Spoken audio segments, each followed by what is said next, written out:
Uno de los hechos más épicos y trascendentales del mundo antiguo fue sin duda la guerra médica. El enfrentamiento, el conflicto bélico entre griegos y persas.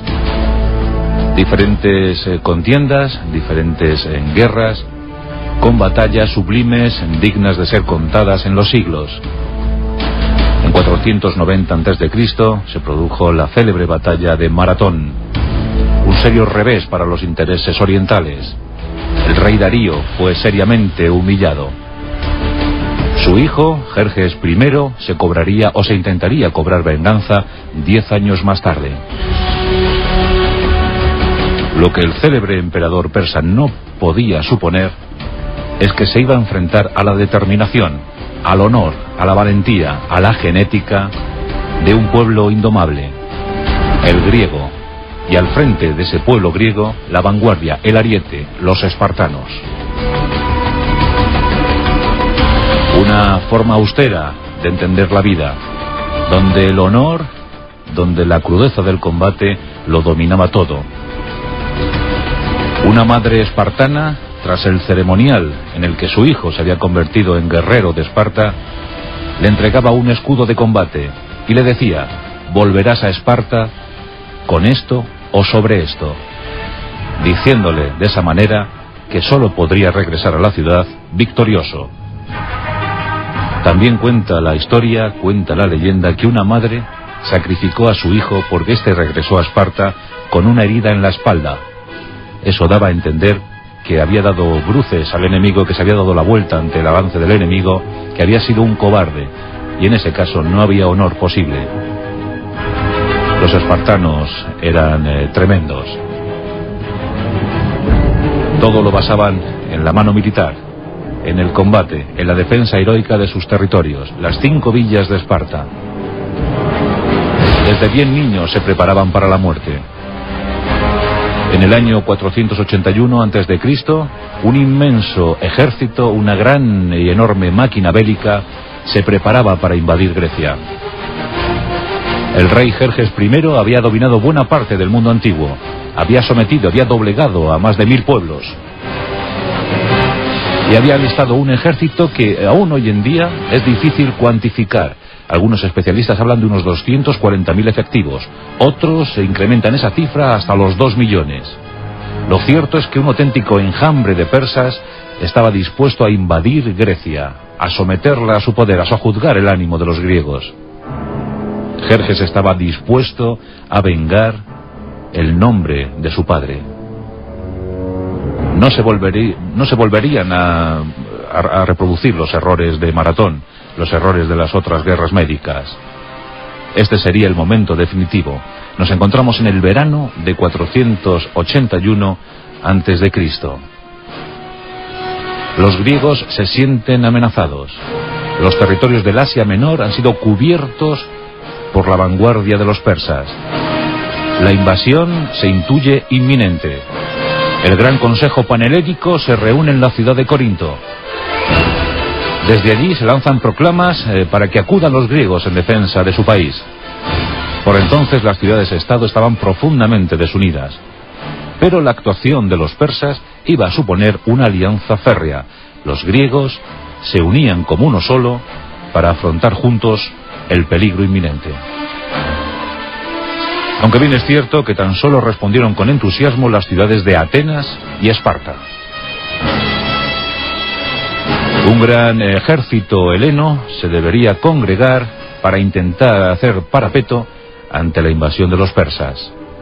Al frente de ese ejército se situó el rey Leónidas, uno de los 2 reyes de Esparta. Como bien es sabido, Esparta tenía esos 2 monarcas, uno de ellos para las actividades civiles y ceremoniales, otro para la guerra. Y Leónidas cumplía a la perfección con el papel que se intuía en cualquier rey militar espartano. Era un hombre corpulento, un hombre entrenado desde los 6 años para el combate, para la guerra, para la estrategia. Un hombre que no iba a retroceder ante la adversidad. Era sin duda el mejor militar de Grecia. Y a Leónidas se le encargó la misión de ser vanguardia ante los persas. Verano de 480. 7.000 griegos se dirigen al frente. Proceden de diversas ciudades. Entre ellos están los espartanos, los tebanos, los tespianos, los atenienses. Atenas domina la flota. Se prepara un gran combate en Salamina. Pero se necesita tiempo. Hay que ganar días. Los días son preciosos, sagrados. ¿Será capaz Leónidas, con sus 7.000 hombres, de aguantar el envite de los persas? Eso se demostraría en las Termópilas. A muchos kilómetros al noroeste de Atenas, un estrecho pasillo de apenas 15 metros en sus lugares más anchos, entre las escarpadas rocas y el mar, en los territorios de Fócida. Pues en aquellos territorios, en aquel pasillo, se encontraba un muro defensivo, y ese fue el lugar elegido por Leónidas para esperar el ataque persa. Los 7.000 hombres se fueron situando en ese corredor. ¿Cuánto tiempo serían capaces de ganar? ¿Cuántos días podrían aguantar las embestidas del enemigo? Leónidas estaba dispuesto a soportar aquellos ataques hasta el último hombre.